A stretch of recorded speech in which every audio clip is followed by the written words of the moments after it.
Welcome back to the Korea Now podcast. I'm your host, Jed Lea-Henry, and this is our literature series of the podcast, which is coming to a fast end here. We only have a few more episodes. And it is also why I'm so happy to have today's guest on the podcast. This is Daniel Pieper. Daniel is a lecturer at University College at Washington University. He received his PhD in Asian Studies from the University of British Columbia, and much of his research focuses on Korean language, Hangul, its structures, its origins, its history, its deep infusion into national consciousness, how the education system has pushed this forward, the changes that have occurred over time from Chinese and Japanese influences, and those influences that still remain deep inside Hangul today. In today's podcast with Daniel, we're going to speak about this, but we're also going to speak about some deep structures about what language is and the power involved in it. We're going to go back to those origins of the Korean language, back to Kim Se-jong, and just what really happened back then. How the language took off, or, of course, in those early days, failed to take off. There's a deep light being shed throughout this research, not just on Korean language and Korean literature, but on Korean history, which often over time has been shaded by modern Korean nationalism. And that is what a lot of the focus of today's podcast is going to be on, that nationalistic element. Most countries and most people don't look at their language the way the Koreans do. For many people, I imagine it's an incidental thing that sits in the background, and it's just this tool of communication. But for Koreans, it's much more than that. And a lot of this has to do with the fact of Japanese colonization and some of those deeply repressive late policies of this period. We're going to talk about how the language became so important at this time, but also the period after this, after colonization, after liberation, and the deep roots that the nationalism of Hangul has developed inside Korea and maintained over time. This is going to be a deep look not just at history, but at nationalistic education, and the place that language, literature, and of course Hangul has for the modern Korean nation today. Now, as always, this podcast is entirely funded by you, the listener. We don't run advertising in any way, and this is a conscious decision of ours. So if you like the podcast and you want it to continue and you listen regularly, it is important you go to the links below and support us however you can. On that, and to talk us through the rise and the national importance of Hangul, this is Daniel Pieper.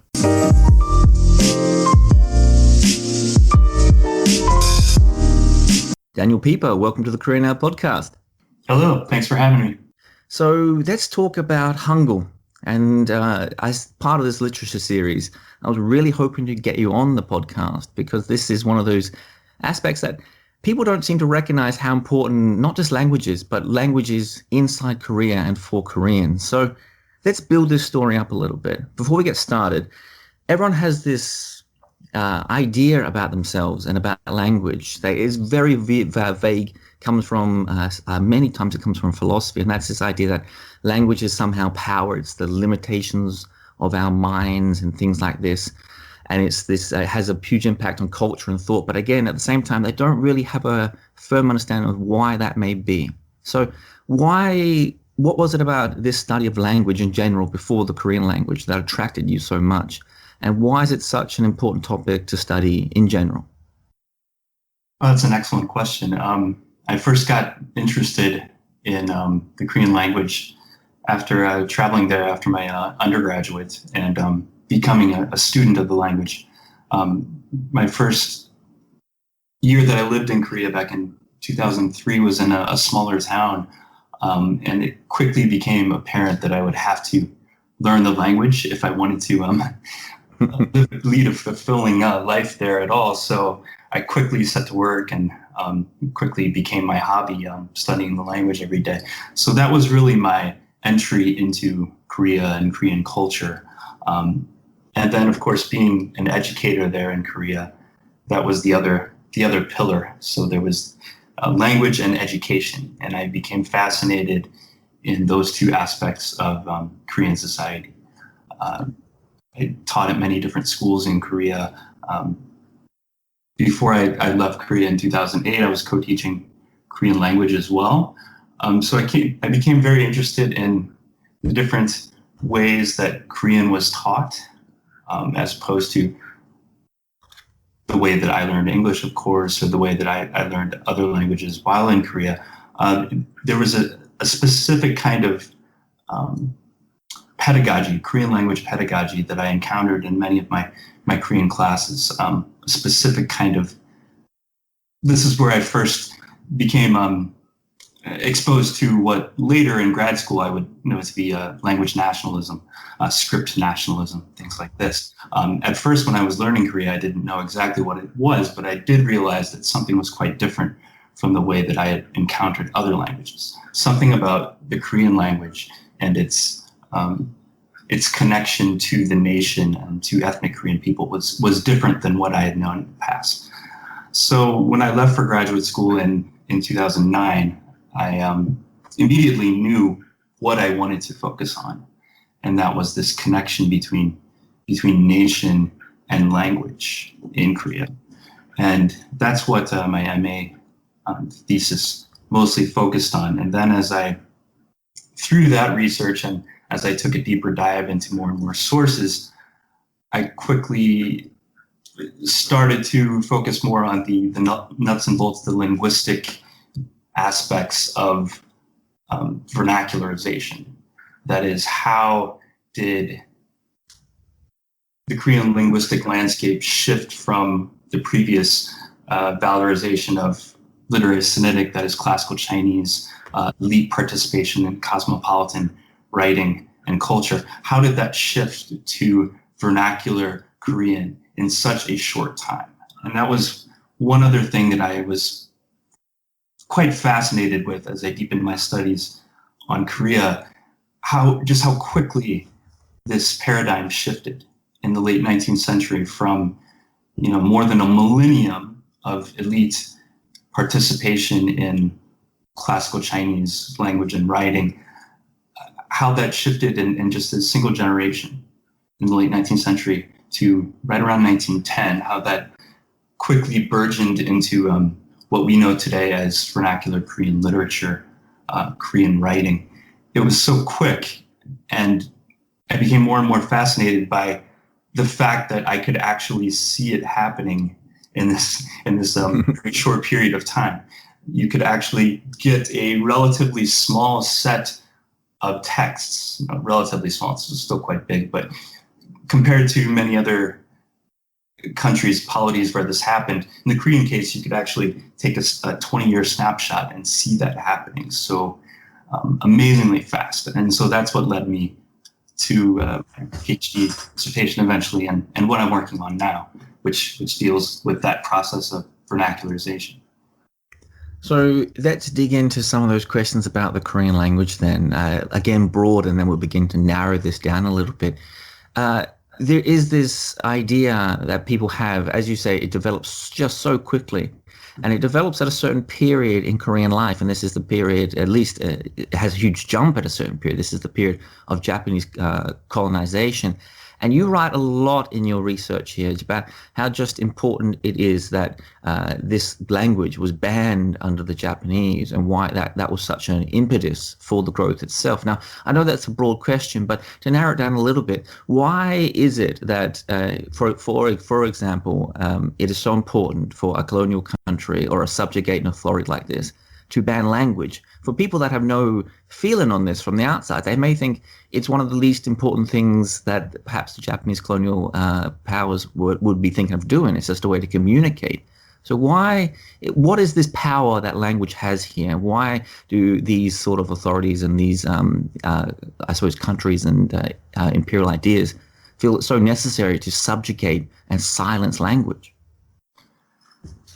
Another excellent question. I think one of the answers to that is that language, the mother tongue, script, is the vessel of knowledge. And when Japan came along in 1910, this was just at a time when there was an explosion in modern schools opened by Koreans and many missionaries as well. It was just starting to get off the ground, especially after 1905. Many schools were opening, textbooks were being printed in Korean, and Korea was beginning to, or had just established its ability to convey modern knowledge. This was something that was, from the 1890s, many still questioned whether vernacular Korean was in a position to shoulder this mantle of conveying scientific modern knowledge. Remember, from my first comment, it was over 1,000 years, it was classical Chinese that did this. And so those intellectuals writing reform-minded language reformer intellectuals in the 1890s had to explain themselves why they were writing using, mixed script. To us, we look at 1890s mixed script and it looks basically like classical Chinese. There's barely any Hangul in there. Basically, you had to know classical Chinese to even be able to read it.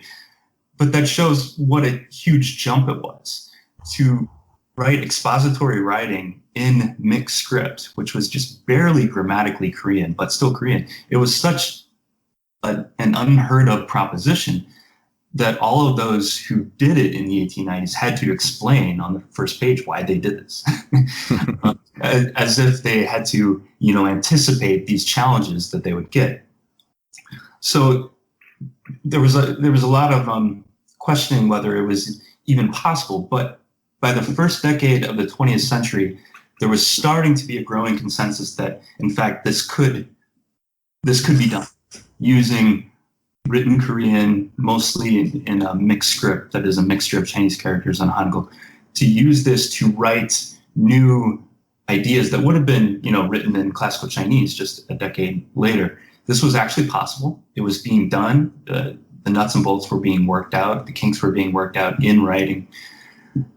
And so Japan, when they came along in 1910, I think they realized that vernacular Korean now had a claim to be the language of the nation.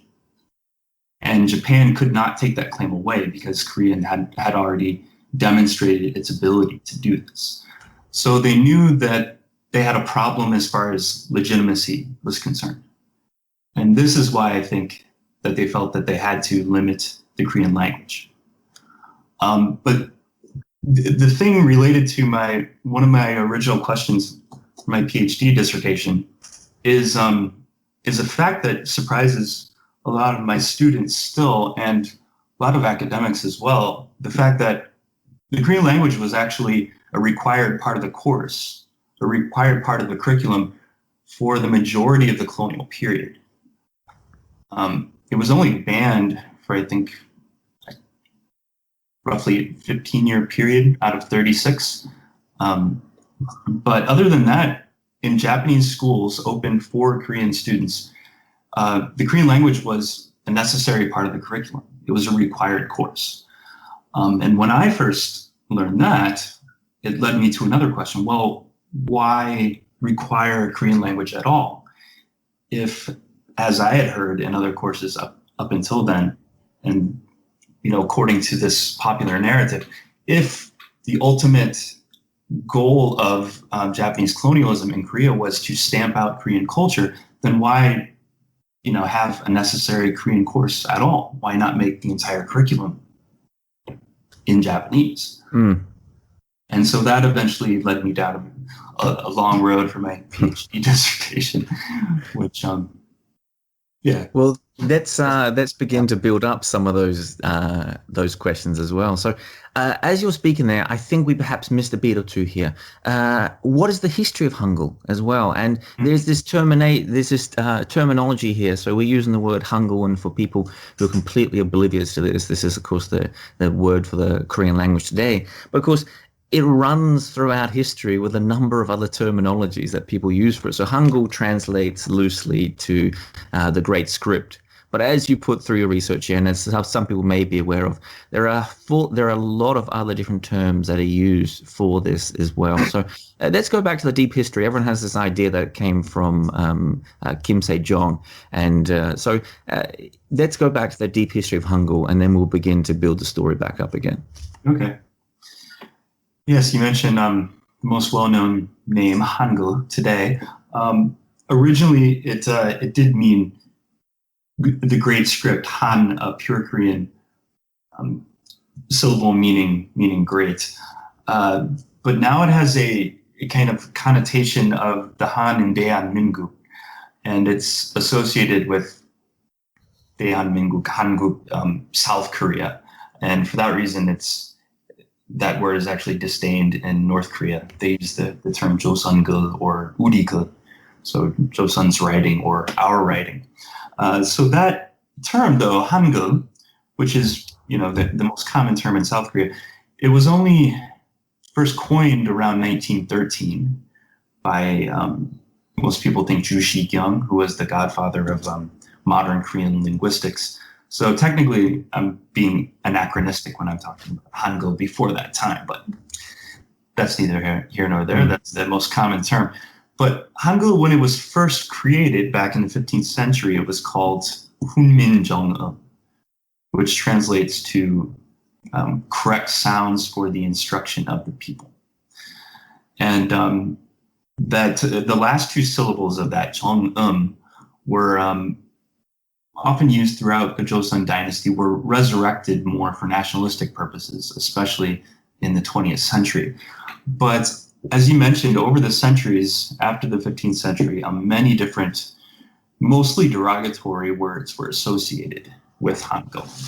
For example, it was called amge by some, that syllable meaning female and close, so female writing, which speaks to its general association, or at least perception of association with women. Also achimge, morning writing, because the thinking that it was so easy that one could learn it in a single morning. But in the late 19th century, as it started to gain these nationalistic connotations, it started its ascendance. The most common term for Hangul was onmun, which means sort of vulgar writing. It's unclear whether it was always kind of an epithet, though. It may be like the vulgar in like the Latin Vulgate, just as vernacular, and not necessarily the other vulgar that we think. But onmun was the most common term. But from the 19th century, certain language reformers, they made a concerted effort to change the vocabulary that was used to refer to this writing. And instead of onmun, they deliberately used the term gungmun, the guk being country and moon writing, so national writing.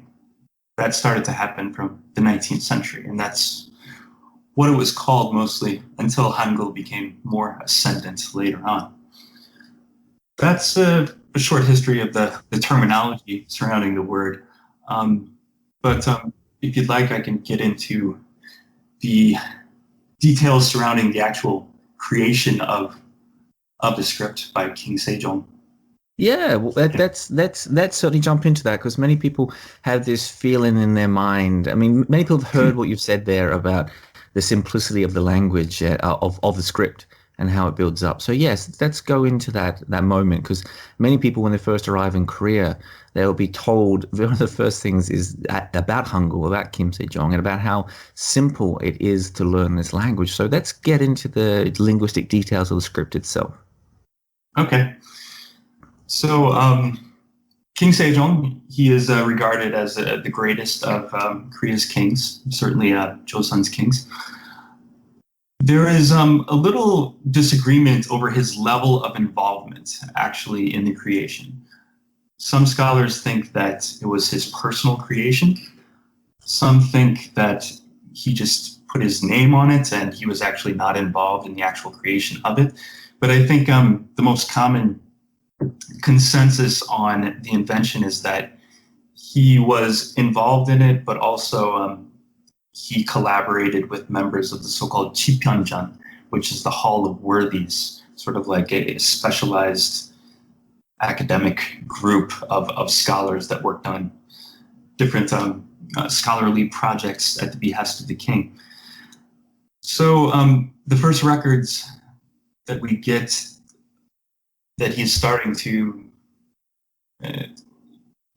contemplate the need for this is in the early 1440s, and then finally in 1443 there is the announcement of the invention of this script, and then in 1446 it's actually promulgated through these various projects. The Haedaebon is the document that shows the different examples of how to actually use the script. And quickly there were those scholars in the government that were against this script. Chief among them was Che Ma-li, who has become the villain in Korean history, contemporary Korean history. Many looking back on the 15th century from a contemporary perspective can't fathom how someone could be against using this simple script, right? To look from a 20th century perspective, it looks like this Che Ma-li and his followers are simply kowtowing to everything Chinese, and they're wanting to keep this overly difficult classical Chinese language at the expense of the peasants, to keep the peasants ignorant. The other part of the invention of this script is the statement by King Sejong when it's invented, right? Taking pity on my people who cannot express themselves, I have created this alphabet so that they can express themselves in everyday life. This is memorized by many Korean students in school. So these are two popular narratives about the invention of Hangul. That King Sejong was a king that wanted to help his people. He was a benevolent king. He wanted to help them, to give them literacy, to help them express themselves. But here comes the enemy of the nation, Che Ma-li, and his followers that stood in the front of that. So there is some truth to the fact that Hangul was invented, Hunminjeongeum was invented, I think, for helping the masses. But I think the more important reason for its invention was as a tool for accessing classical Chinese. It was actually perceived, it was envisioned rather, as a tool for establishing a clear pronunciation for Chinese characters. Now, why is pronunciation of Chinese characters important? For the composition of poetry. Poetry was an important part of the civil service examination, which all elites in Korea and China had to take to establish their pedigree in the government, establish their status. But over the years, from an original correct pronunciation of these Chinese characters in China, over the years, it was unclear what the correct pronunciation was supposed to be. And so one of the major reasons for this project in Korea was to set that pronunciation clearly, right? If Joseon elites are reading this classical Chinese over the years, it may have been pronounced a certain way 500 years before, but languages change, of course, so they don't know exactly what those pronunciations are and which characters rhyme with which one. So this was a project, yes, on the one hand to help the people, but also to help elite scholars in their own correct accessing of classical Chinese for their own elite purposes. I've never heard that before. That's a really fascinating way to look at it. Does that have some impact on the fact that Hangul doesn't take off for a number of hundreds and hundreds of years afterwards? Yes, it does. The other reason I think is the other aspect that I alluded to earlier, and that was Che Ma-li and his followers, the so-called anti-alphabet memorial that he issued to King Sejong shortly after the promulgation of Hunminjeongeum. He came out against the alphabet, and he gave several reasons for this. And again, from today's perspective, people say, well, he was, a lackey of China. He was against our culture. But we have to remember that this was, 15th century Korea. This was not 20th century Korea or 21st century. We have to put ourselves in the shoes of elite government officials in the 1400s and imagine that one day someone came out with this document detailing how to use these strange symbols that you've never seen before. Now, you've spent your whole life deeply ensconced in classical Chinese learning. You've spent decades trying to learn this, establishing your position through passing civil service examinations. And one day you see these simple characters that at the masthead of this whole invention then is King Sejong's statement that I want to help the people express themselves. I think we can guess that these elites would have felt, on the one hand, what are these characters? What is this? This is insanity. And on the other hand, this is a threat to our status and position. If anyone can simply read so easily, then what have we done with the last 20, 30 years of our lives? So this is something I try to impress upon my students, that you have to try and put yourself in the shoes, in the life world of people at this time, where if they saw this strange script being promulgated and attempted to circulate among the people, they would have reacted in a quite different way than we would today. So this is one of the other reasons I think it took so long, and it did take very long to really take hold. And this is something else that my students find surprising. They just assume that after Hangul was invented, it quickly went to the masses and vernacular literature developed quickly. But it took centuries upon centuries for vernacular literature, that is literature in Hangul, classical literature, what we think today, the tale of Chunang and everything. It took centuries to emerge, and when it actually emerged, new scholarship is saying that it was actually translations or adaptations of original Hanmun versions, classical Chinese versions. So when it finally started to be used for literature in the 1600s, it didn't even stand on its own. It was a translation of literature written in classical Chinese first. Only in the early 1800s do we finally get pure Hangul literature that was actually composed first in Hangul. So 400 years after its invention. It's quite remarkable, I think. That's a fascinating way to look at it. That idea that it's a connection between Hanmun and the Koreans in general. That brings up a question. So let's jump forward a chunk here. Okay. to a question of nationality here, and why it became so important at a certain time in Korean life during the Japanese colonization period. And that gives me there's a lot of work and a lot of research that you've done here looking at just how it comes about. And this is the idea that it comes about at a moment in the world, not just when Korea is being oppressed, but at a moment in the world where it is modernizing and there's a capitalist development and the whole world is in this competition.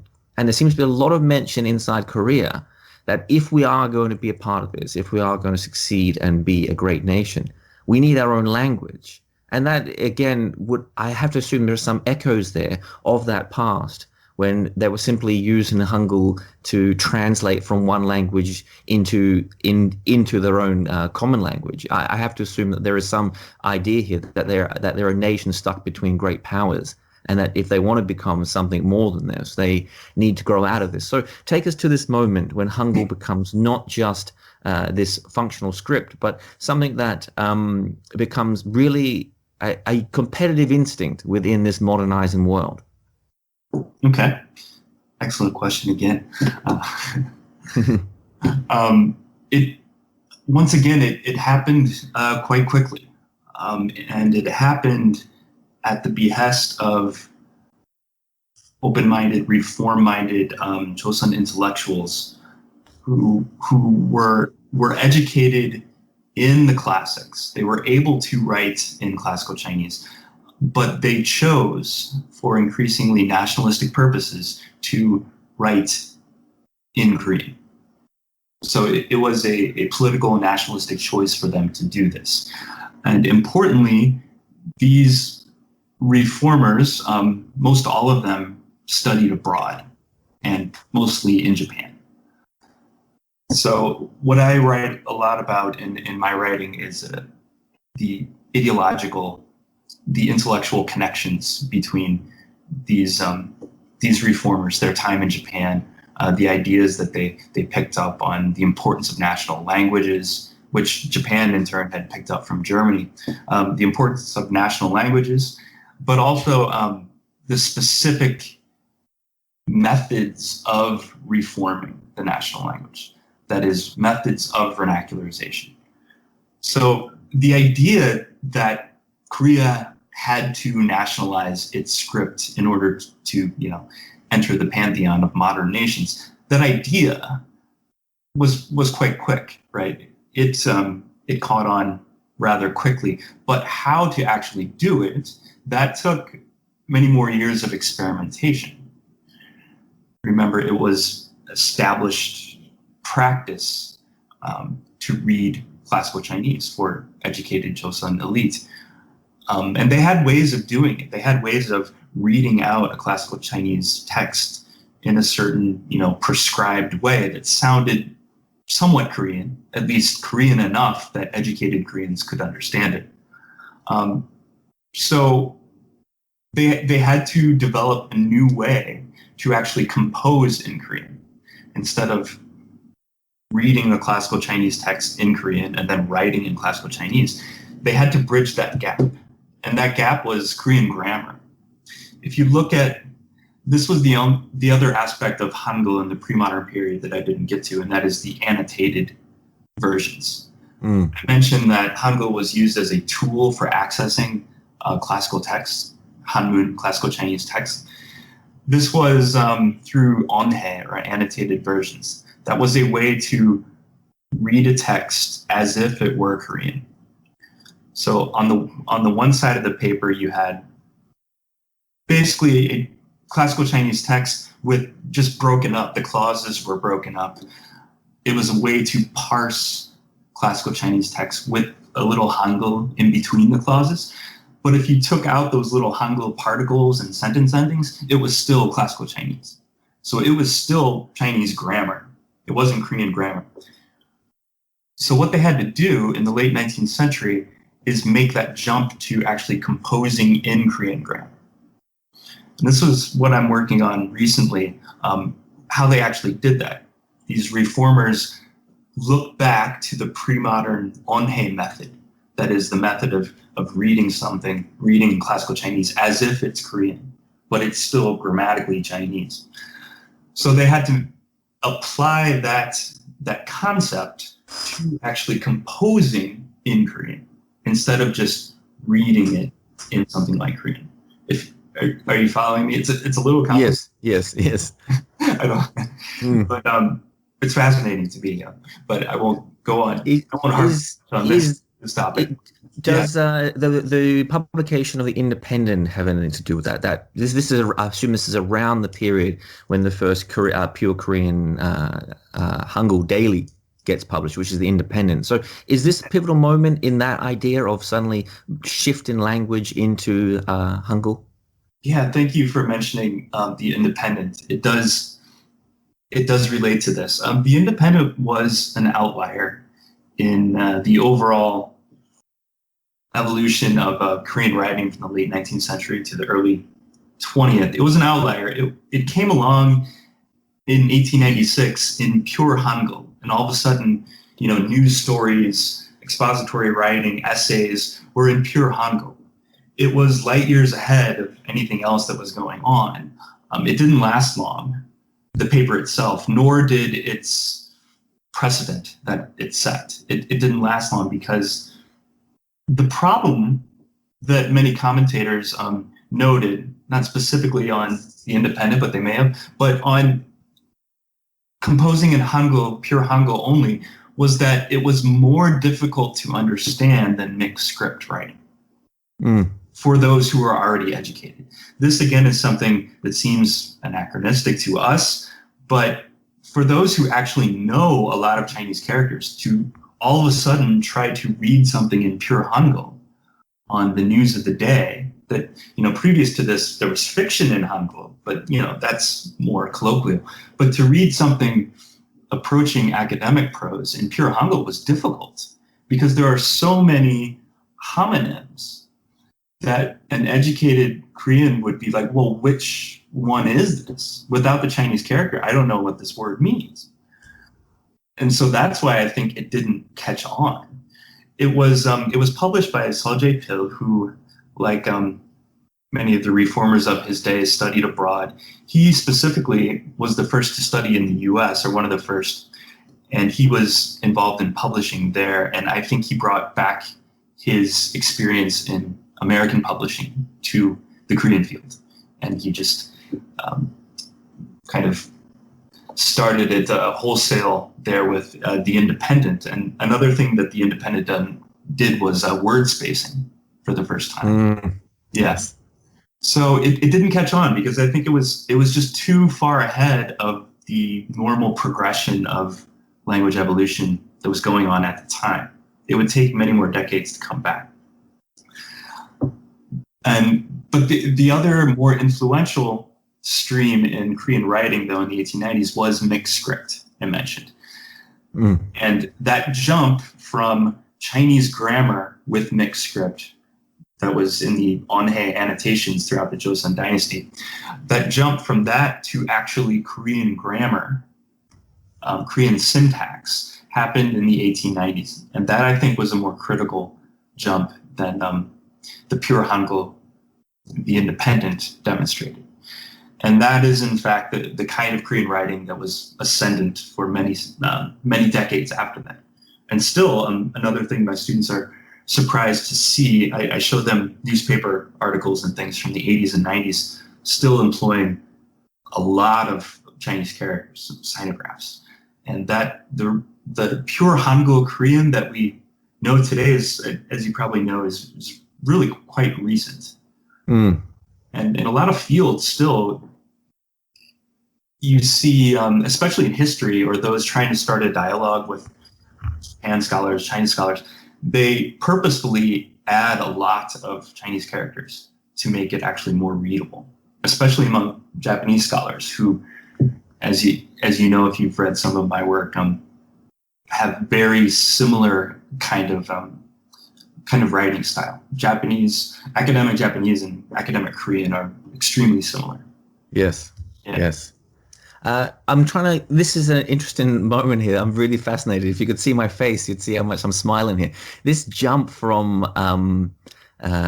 this really launched the way this script goes from this almost being called a vulgar script and being described as the women's language, for example, and how it jumped so quickly.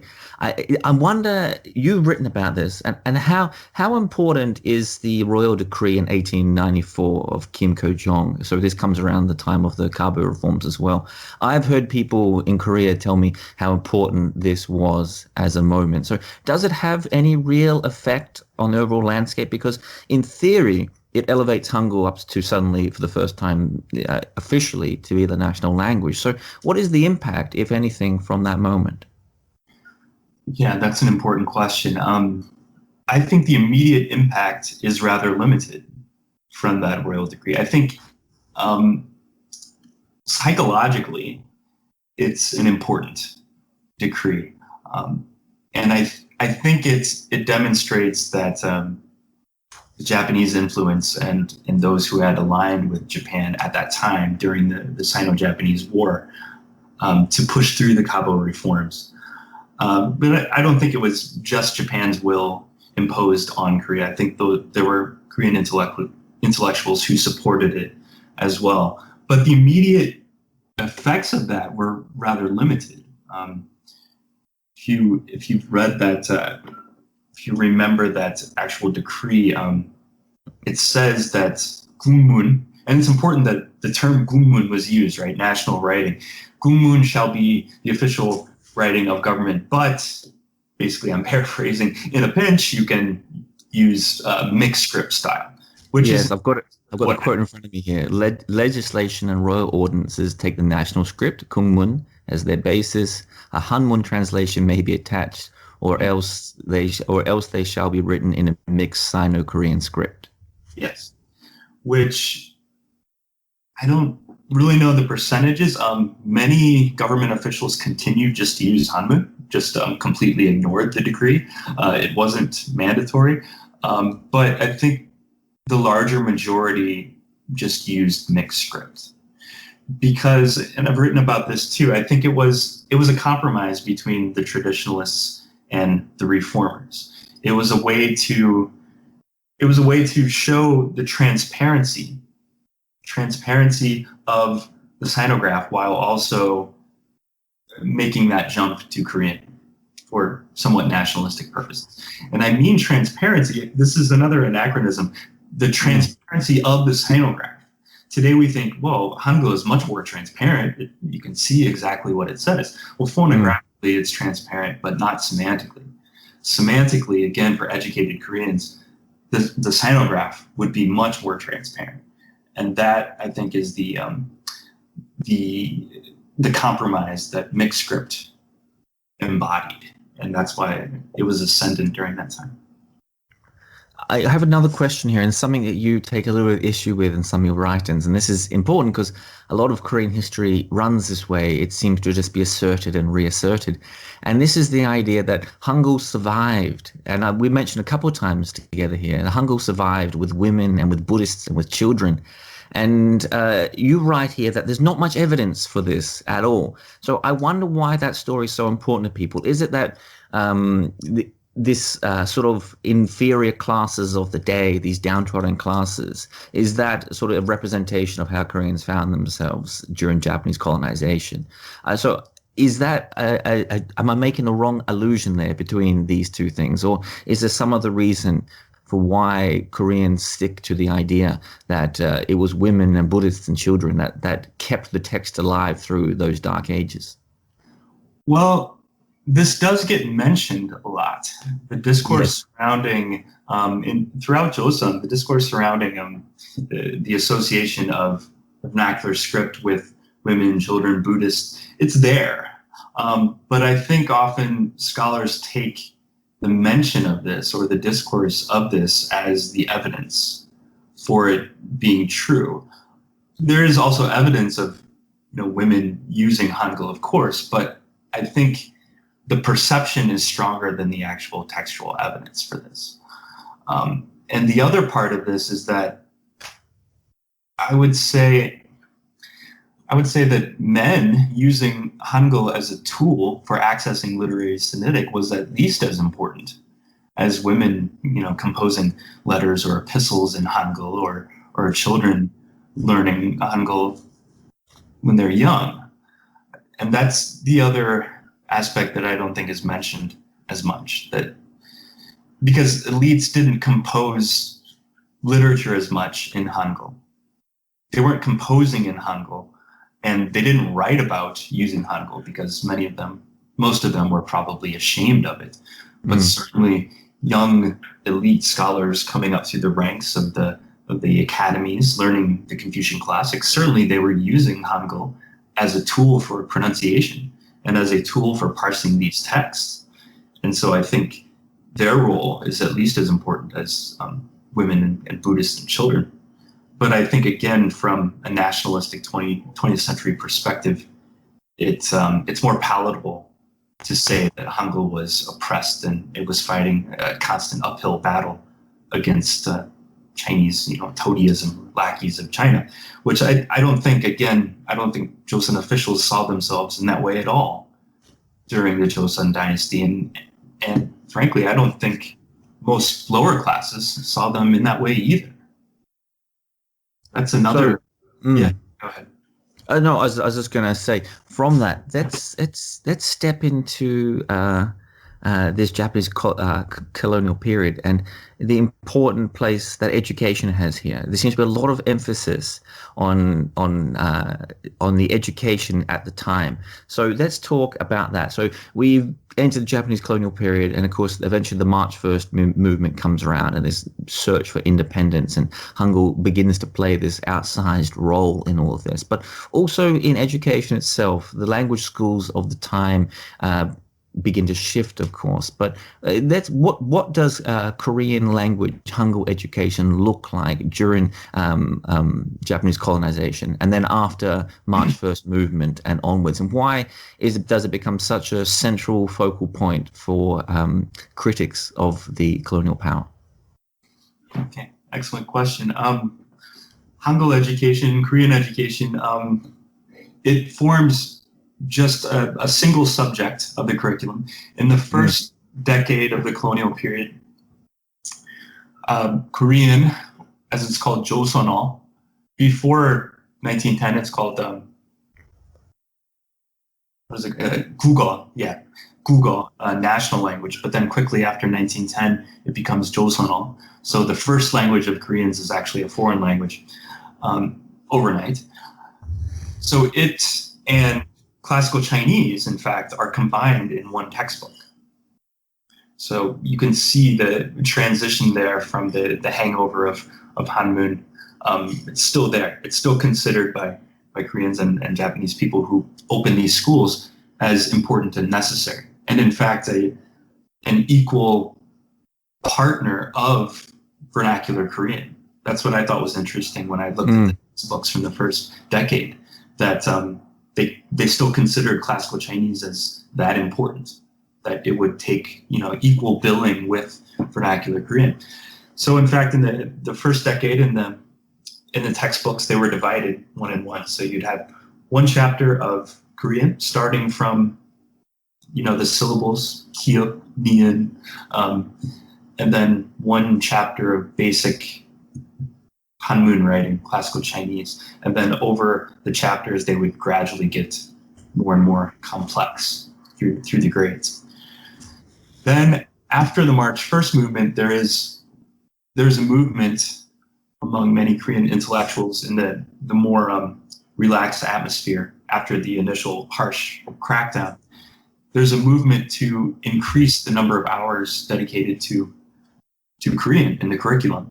And some actually call for teaching the entire curriculum in Korean, not just Korean class, but all classes in Korean, which only from a colonial perspective can we possibly think that's an unreasonable request, right? It should be a request. The first language of the student should be Korean, but there were those who called for that. And we see that in the debates of 1920 and 1921. But Japan quickly did not go that route. They kept the status quo. They kept Korean as a single subject in the curriculum. And that's basically where it remained until 1938, when it was removed from the curriculum. Or it was made optional, but by that time, no schools chose to keep it. And then by 1940, I think it was removed. After March 1st, Hanmun, classical Chinese, was taken out of the textbook, and then it just became Joseonol, Korean only. And in those textbooks, it's important that Hangul only was not the chosen orthography, not the chosen writing style of the textbooks. It was mixed script. Which was very similar to Japanese writing. But not only that, many of the actual Sino-Korean terms, the Hanjaal that are used in the textbook, are also used in Japanese. And some of them were not used previously in Korean. So if you look closely, you can see actual a goal of Japanese publishers of these textbooks to push in Japanese words into the Korean lexicon.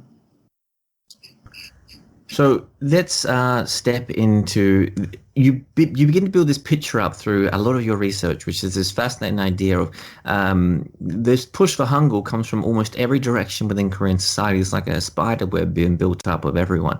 And you write, this is interesting. So even if you think about the Marxists of their day, they again are looking to increase Hangul because, of course, they're trying to educate the peasantry and things like this. So I might get you to talk about the idea of just how broad a scope this was across society. It seemed to have a real a cross-sectional build-up of different voices pushing for just this movement, this increased increased access to Hangul.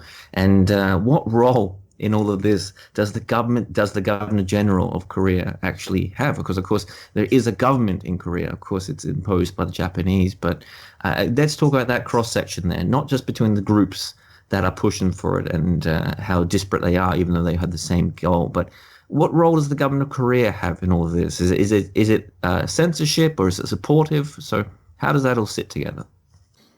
Yeah, excellent question. There was a broad consensus. You mentioned the Marxist. After the Russian Revolution, there is quickly a Marxist element that sprouts up in Korea. Japan is very concerned about this and works to squash this as quickly as possible. They go underground in the 20s, but the more moderate ones are able to work on language reform in the 1920s with, importantly, the cultural nationalists.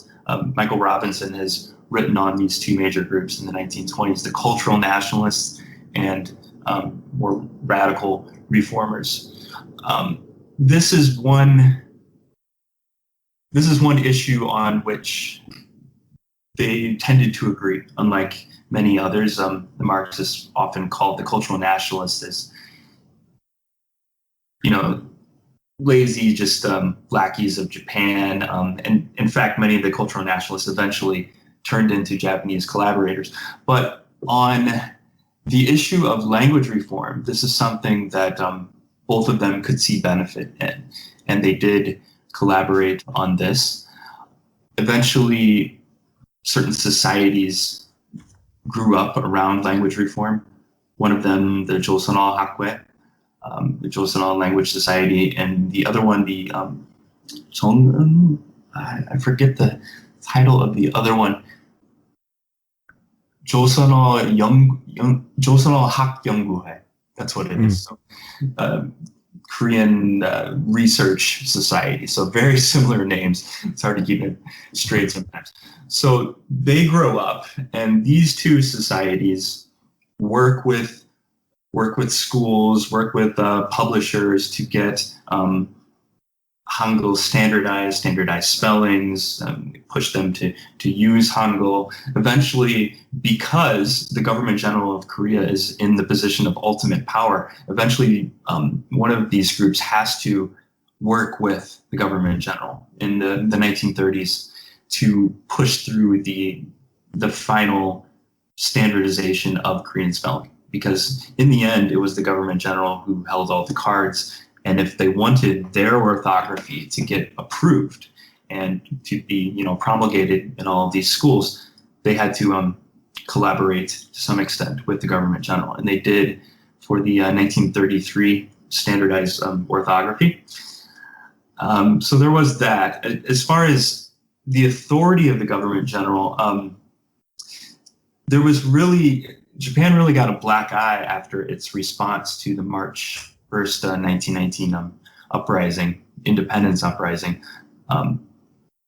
They were seen as very heavy-handed in their response, especially in the United States. There was backlash against Japanese for the perception that they overwhelmingly targeted Christians in their response. And so Japan was forced by public opinion and opinion in the colony to change their governing strategy. And so one of these was actually to make concessions to Korean language class being instituted as a necessary part of the curriculum. And so this is what eventually happened in the 1920s. But they did not go as far as some reformers wanted to making the whole curriculum in Korean. Let's talk about something else, and this is fascinating. This is something that I've heard from different angles, but I've never heard it from a linguistic angle and through the study of Hangul. So this is really interesting here. You write that many Koreans are often missing the fact that the Japanese didn't need to behave so strongly with their suppression of Hangul, and perhaps it was detrimental. The more you suppress something, the more people want it. You write here, and this is really an important thought here, that it just wasn't necessary. Any upwardly mobile Korean would have wanted to learn Japanese just to function in, again, with this modernizing capitalistic world where you have to compete and to survive and to get a good job. It was enough almost just to put that incentive there. The Japanese didn't need to have the oppressive policies that they had in place there. Yeah, exactly. I think in the end the draconian policies of the 30s and 40s were counterproductive and were etched in the mind of most on liberation in 1945, and why there was such a backlash against everything Japanese. And I don't think it was necessary, again, for the Japanese to completely ban the Korean language. This is why the government general education officials instituted Korean as part of the curriculum. It's because education in Korean alone was eventually a dead end in the colony of Joseon because they could not find employment. The state of education par excellence was the Japanese school for Korean students, the Botong Hakkyo, the normal school it's called. This was the best school in the colony, and those who graduated from these schools had the best chance of being upwardly mobile. And so in the end, yes, many Korean students still attended the Seodang, which were the village Confucian schools. In these schools, instruction was in Korean. And so there was that choice, but employment opportunities would have been limited for graduates of these Seodang. And so for pure education's sake, certainly parents might have sent their children to these schools if they cared about, education, maintaining their culture and their language. But for those truly upwardly mobile Koreans in the colony, Japanese was the only choice, or rather bilingualism, unequal bilingualism. And this, in fact, is what happened for the upper stratum of Korean society. They became bilingual, speaking Korean, but actually functioning in written literacy in higher level Japanese. So this steps us forward a little bit closer towards the end of the colonial period here. So 1945, this Japanese leave, and Koreans are alone with their language, and now they have this they have a lot of nationalism built into the language based on how much it was suppressed under the previous regime. So what changes at this time? Because of course at this period, 1945, there's still a lot of Chinese characters used in the education system, and there is a large influence still of Chinese language here. So what does the landscape look like in 1945 with this newly independent Korea? They now have Hangul. There is no debate anymore, but the language continues to evolve, of course, and the challenges don't end there. So what does the debate look like after 1945 in those post-war years? Well, in 1945, the Joseonal Hakgue, which gets branded as the Hangul Hakgue, the Hangul Association or Society, quickly reassembles after being knocked apart, attacked during the colonial period. In 1942, their members were actually thrown in jail for trying to put together a dictionary. The dictionary was recovered, the manuscript, in 1945. So 2 of the members died in jail, but the remaining members reassembled, and they quickly set to work promoting Hangul for Korean society, pure Hangul standardization, Hangul promotion among publishers and schools. So they struck first, and they were buoyed by this, burgeoning nationalism, this outburst of nationalism after 1945, of course. But then there was a conservative backlash after that, and many of the familiar arguments against pure Hangul from the 1890s resurfaced, such as writing in pure Hangul only was difficult. There was semantic ambiguity. For those who knew the characters, it was actually more difficult.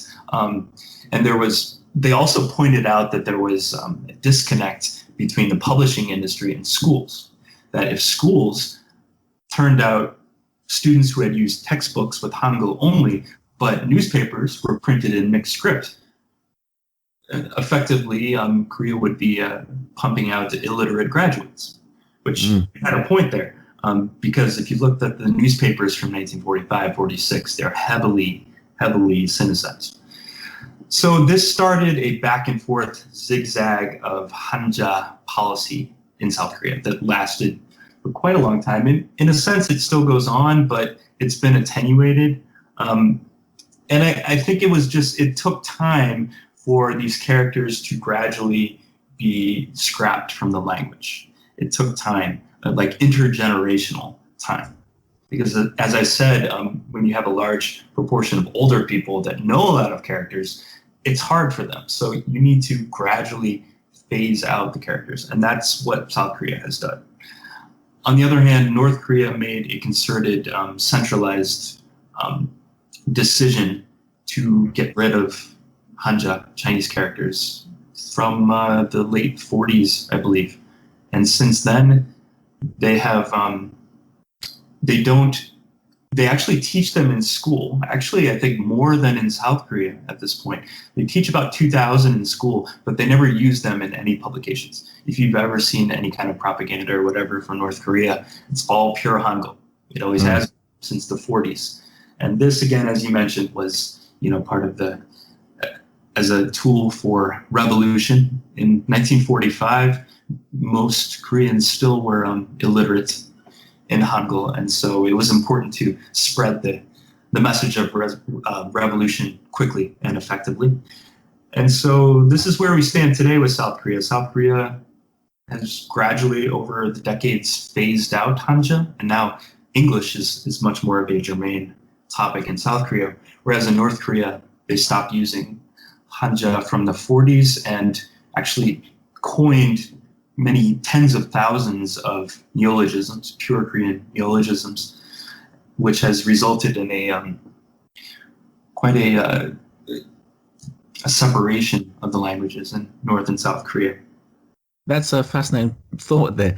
Most people have this idea that there's two Koreas and they must speak the same language. Of course, they do to a certain degree, but how different are the languages then? Because, of course, Koreans, even if they deep down perhaps don't like it, they spend a lot of time speaking about the need for reunification.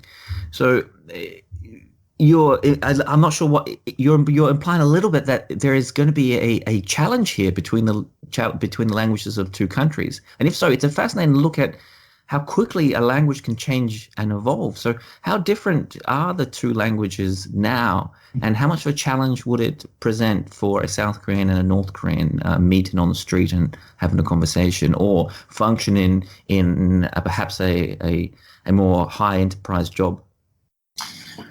Those are all excellent questions. I don't have a lot of experience speaking directly with North Koreans, so I don't know exactly how difficult it would be, but from defector testimonies and from what I've heard from South Koreans I know that do speak with North Koreans is that when it comes to technical terminology and academic terminology, and especially English loanwords, there's more of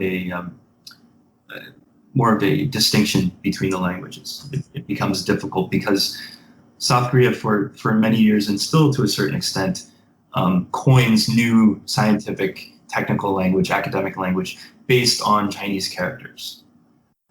The two character, the bisyllabic academic Korean words that we all know and love, right? It's attached to hada or deda, right? That's a very common pattern in South Korean language, where in North Korea they don't do that. So in that kind of terminology, there's difficulty. And also the big one is, as I said, all the English loanwords in South Korea, so many that I don't think most Koreans realize how many actually they use. There are quite a lot. And some of the words, it's gotten to the point where there's no real Korean equivalent for it. So there are those two major aspects that make mutual intelligibility increasingly difficult.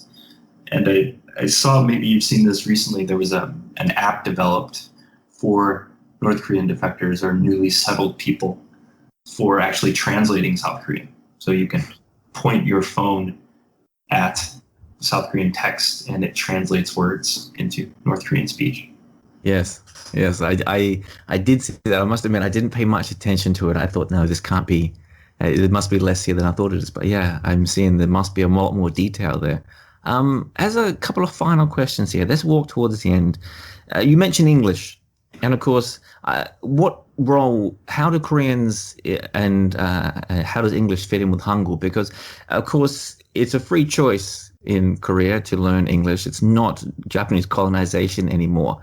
But I'm assuming Koreans must see some similarities between the two, only in the sense that English is now a gatekeeper of such for social advancement and for success in this modernizing capitalistic world. And there must be similarities to the place that Japanese held.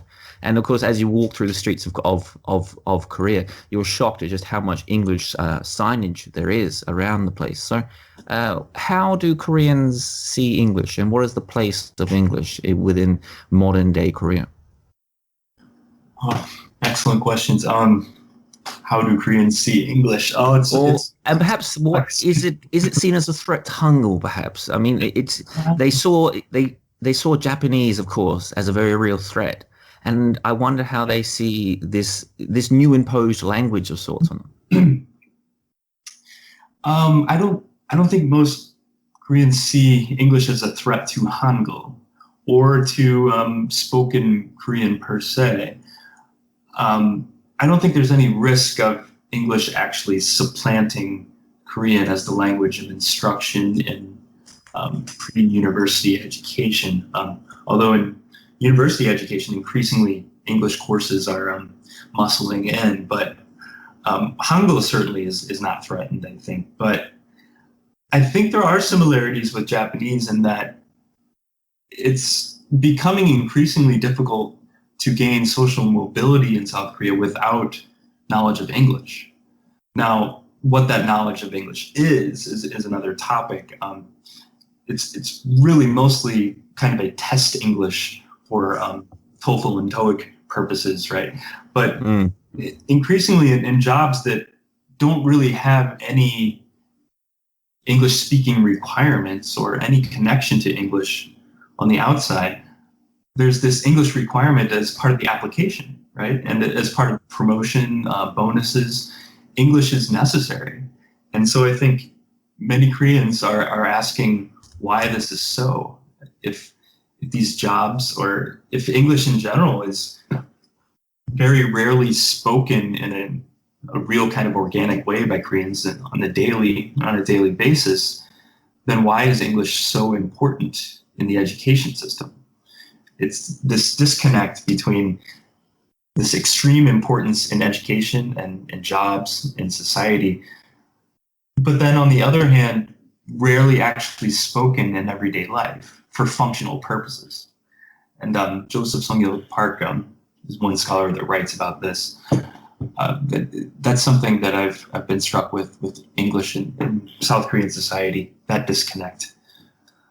But I don't see any signs of it abating anytime soon in South Korea.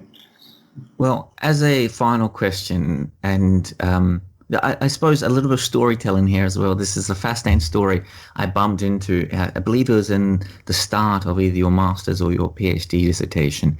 I couldn't let it go. It's such an interesting story, and it does, as much as it may make people alarmed in certain ways, it does give a very good indication of just how far Hangul has come, how rapid growth of it, and how nationalistic it is. And you talk about this moment in 2008 in this little town in Indonesia, Baobao.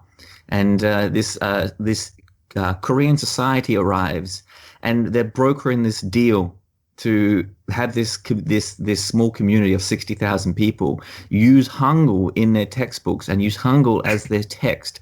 And you're right, this is not the first time this group's done it. They've been to Nepal, Mongolia, China, in fact, trying to take native languages and give them Hangul as a text. So I might get you to explain that story for us, and just how odd and interesting it is, but also just how it shows how nationalistic Hangul has become and how far it has come in such a short period. Yeah, that story interested me too when I first read about it. As far as I know, Hangul hasn't taken hold. It wasn't a success there. I think the Korean language learning center or something that they built there has subsequently closed, and I don't think there are any future plans to implant Hangul any other places. But what I find interesting about these attempts is something that gets reiterated related to Hangul a lot by many Koreans, and that is it's somehow the most perfect tool for replicating sound of any other language. It can, and often there's the quote actually from the founding document of Hangul that it can even capture the sound of birds, the barking of dogs, or something like that. There's this very, very well ingrained narrative around Hangul that it is somehow the most perfect linguistic tool among all languages in all scripts in the world for capturing every sound in nature. And so I think that is the major thing that drives these attempts to implant Hangul in these other societies. That because it is that important, and because it's actually based on these actually the articulatory organs of the mouth when it makes the sound. You heard about this, like the kyux is shaped like the mouth when it makes that sound. I have heard vague things like that, yes. Yeah, and the vowels are based on heaven, earth, and humankind. I think this discourse fuels script nationalism in Korea and helps to explain why there are these attempts to implant it. It is sort of like replicating King Sejong's beneficence some 500 years ago, trying to help societies that can't express themselves, just like King Sejong said, help them express themselves through Hangul. I think ultimately there's a bit of that there. So that is an interesting moment and a good place to leave the podcast on. Now, to say that I didn't get to a lot of the detail is such an understatement here. There is so much detail within the work of Daniel that I didn't get to. So instead of linking a particular article below the podcast, I'm going to link Daniel's entire academic profile. There is a lot of work there on Hangul and its place and its development, its history or its nuances, and I only barely touched the surface of it during this interview. So I do encourage people to go there, have a look, have a read for themselves. They won't be disappointed. On that, Daniel Pieper, thanks for coming on the Korea Now podcast. Thank you very much, Jed. I enjoyed it very much.